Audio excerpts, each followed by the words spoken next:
Hello everyone, I hope you're having a peaceful and wonderful day with your loved ones. Today, we're going to discover the emotional story of a successful CEO who suddenly abandoned his luxurious city life to live alone, deep in the mountains. But everything began to change after a mysterious meeting with a poor elderly woman at a countryside market. Why would a man who once had wealth, power and success choose such a lonely life in a bamboo forest? And what secret pain is he trying to escape from? Stay with me until the end to uncover this touching journey of healing and peace. And if you enjoy stories like this, don't forget to subscribe to the channel so you won't miss the next videos. Hello everyone, and I hope you're having a peaceful and beautiful day with the people you love. Today, we're following the mysterious story of a man who once lived a life most people could only dream about, but suddenly disappeared into the mountains to raise ducks and live alone inside a bamboo forest. What could make a successful CEO abandon everything he built?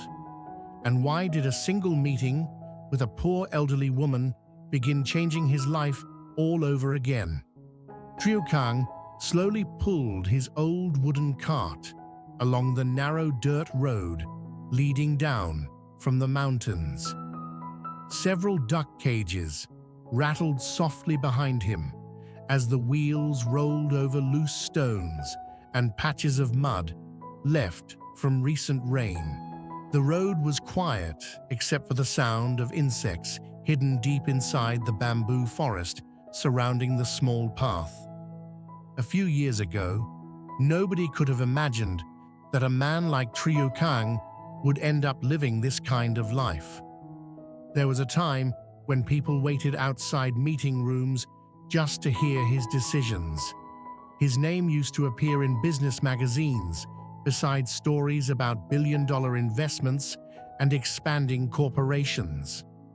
Back then, he wore expensive suits, tailored perfectly to his body, carried luxury watches that cost more than most people's yearly income, and traveled constantly between skyscrapers filled with investors and executives. His phone never stopped ringing. Every second of his life belonged to work, pressure, negotiations, and expectations. But now, everything looked completely different. Khang's hands were rough from carrying wood and repairing fences. His clothes smelled faintly of grass, soil, and smoke from the old stove inside his wooden house. Deep inside the bamboo forest, far away from the city, stood the small cabin where he had quietly started over. It wasn't much, just an old wooden structure with uneven walls, a narrow porch, and a garden surrounded by handmade fences. But somehow, this place gave him something the city never could: peace. Every morning, Khang woke before sunrise to feed the ducks, water the vegetables, and repair parts of the old house, little by little. He rarely spoke to anyone, unless necessary. The villagers nearby knew him as the quiet man living alone in the mountains. Some people guessed he was hiding from debt. Others believed he had once lost his family. A few thought he was simply strange. Nobody really knew the truth. As Khang continued walking toward the countryside market, his old phone suddenly vibrated inside his pocket. He stopped for a moment and stared silently at the screen. Hoi Dong Quan Tri, Board of Directors. The phone continued ringing while the cold wind moved through the bamboo trees around him. Khang looked at the name for several long seconds before quietly pressing the power button and slipping the phone back into his pocket without answering. His face remained calm, but something in his eyes changed for just a moment. When he finally arrived at the market, the atmosphere immediately became louder. Villagers stood beside small stalls selling vegetables, chickens, rice cakes, and handmade tools. Children ran through the muddy paths, while older women bargained loudly over prices. Khang carefully placed the duck cages beside the edge of the market and crouched down to fix one of the loose ropes holding the cages together. A middle-aged woman carrying a basket stopped near him and stared curiously. "You don't look like someone who should be selling ducks," she said while crossing her arms. "A man like you, living in the mountains? That's strange." Khang only smiled faintly. "What kind of man do I look like?" he asked calmly. The woman laughed softly. "Not this kind." For a brief second, Khang looked away toward the distant hills surrounding the market. He didn't answer her question. Instead, he quietly opened one of the cages and adjusted the ducks inside. The woman eventually left, but her words lingered in the air longer than expected.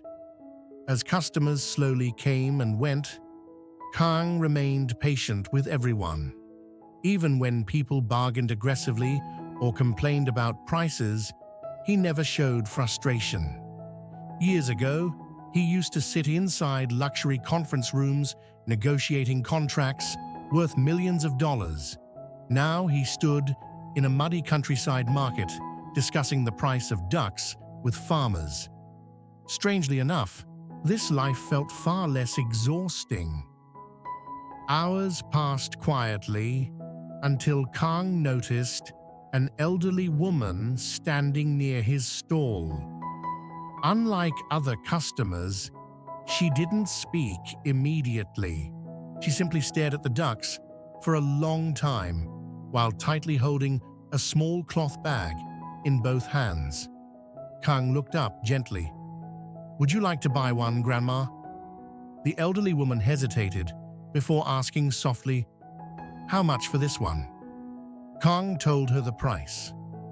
The woman nodded slowly, then lowered her eyes and carefully counted the money inside her bag. After a moment, she sighed quietly and placed the duck back down.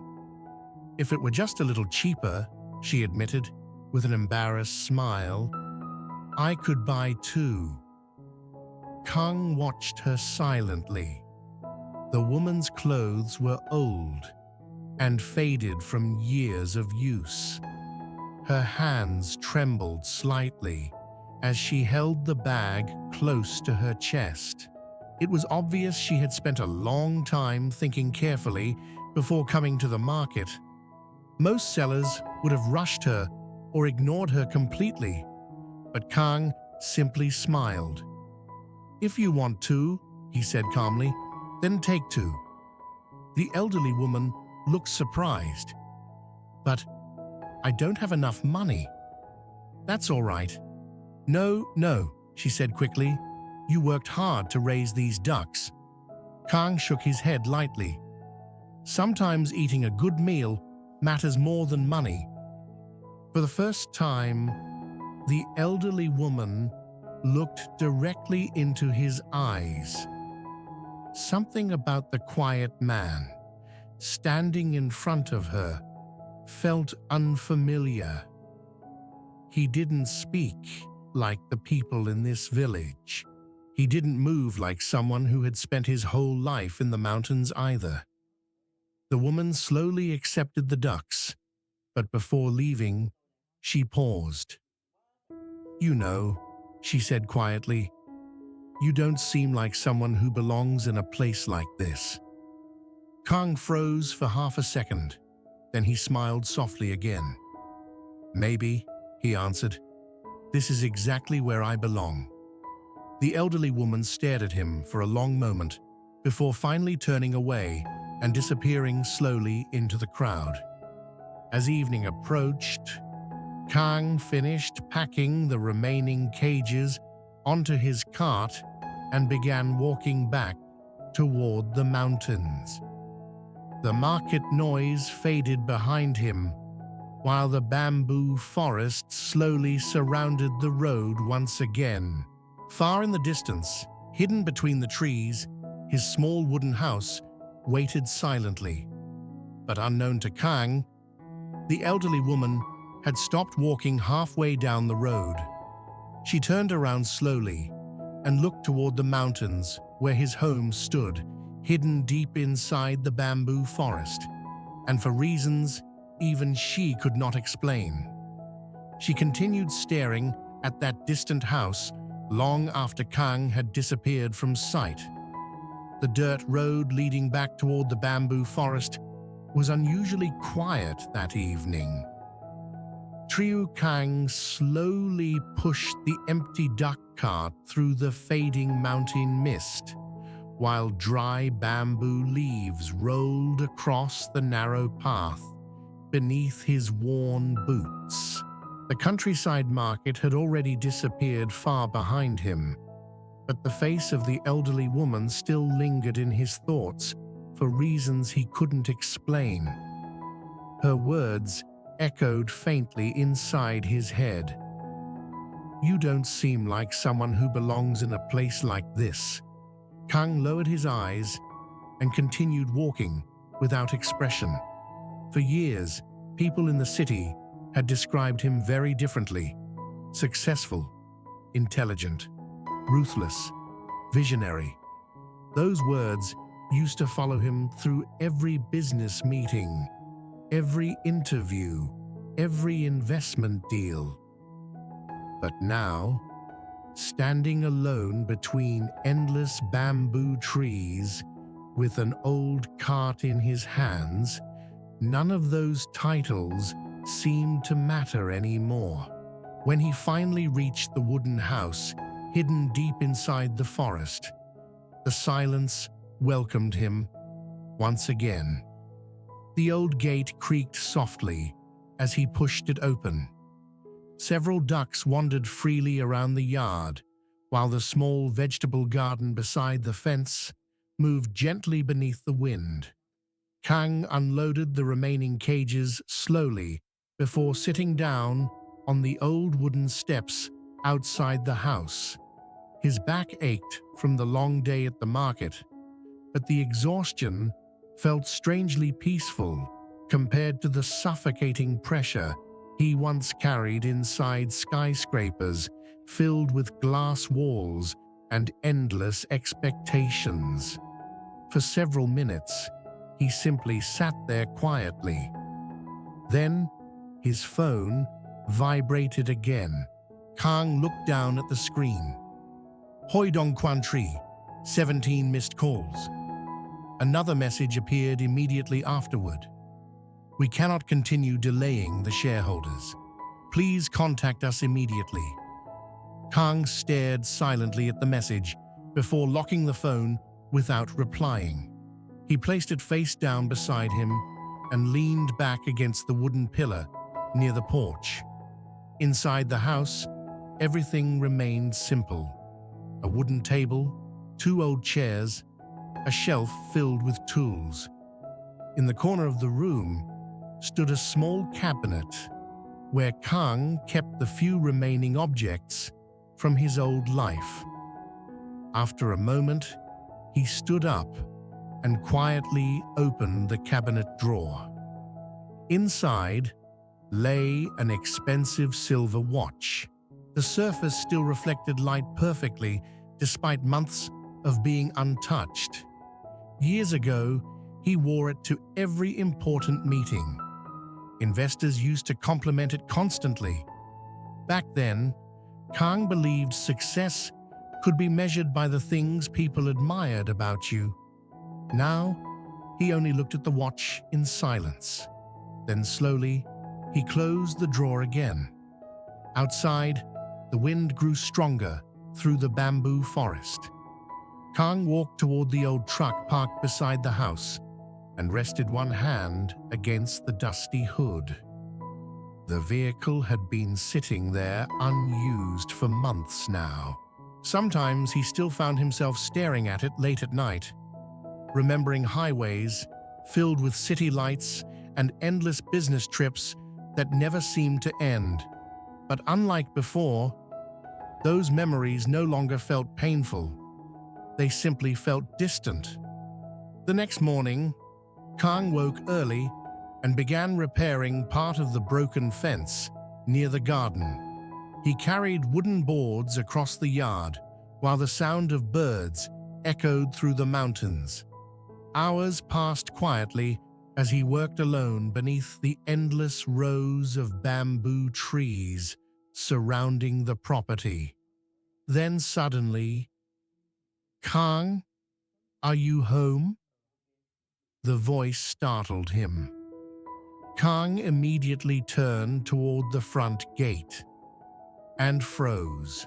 Standing there beside the narrow entrance was the same elderly woman from the market.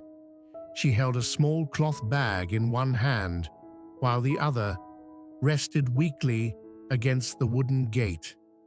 For several seconds, neither of them spoke. Khang quickly put down the hammer in his hand and hurried toward her. "Grandma, why are you here?" he asked in surprise. "Did something happen?" The elderly woman smiled awkwardly. "I hope I'm not disturbing you." "Of course not," Khang answered immediately. "Please come inside." She stepped slowly into the yard while quietly observing the small wooden house hidden inside the bamboo forest. Up close, everything looked even simpler than she imagined. The roof showed signs of age.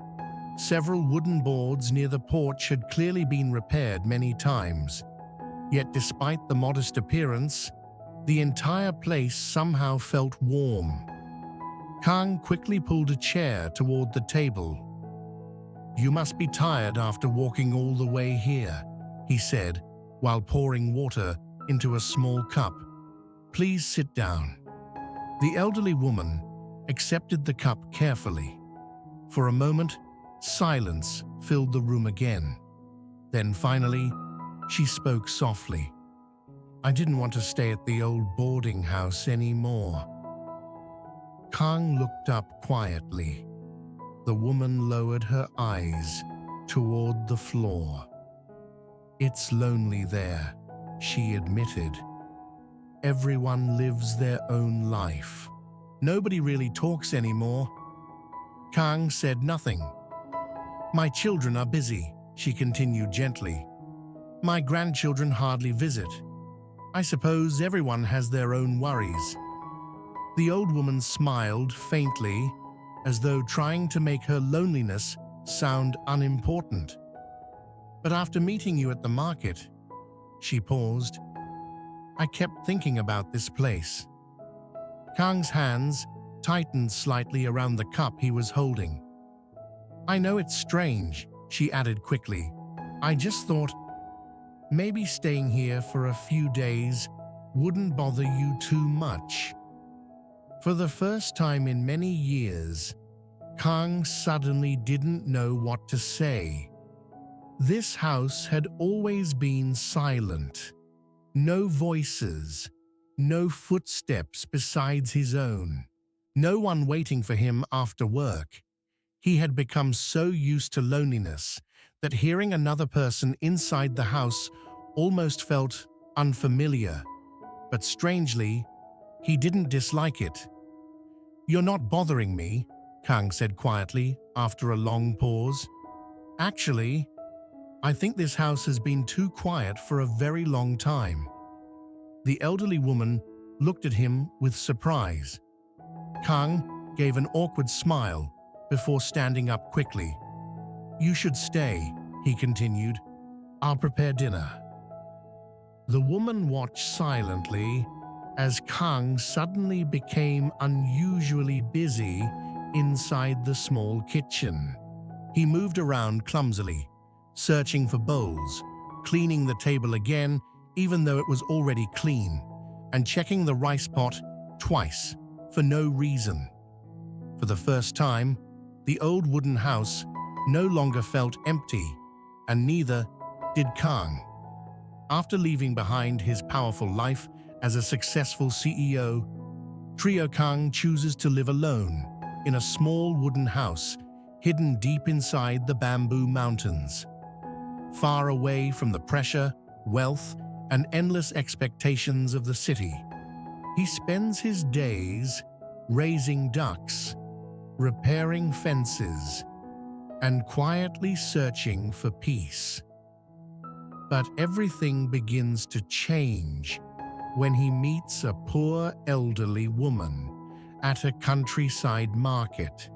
While everyone else sees an ordinary old woman, Khang notices her loneliness and silently helps her without expecting anything in return. Days later, the elderly woman unexpectedly appears at his mountain home, carrying only a small bag and a heavy heart. As they slowly begin sharing meals, conversations, and daily routines together, the quiet wooden house transforms into something neither of them expected, a place that finally feels like home, healing two lonely souls at the same time.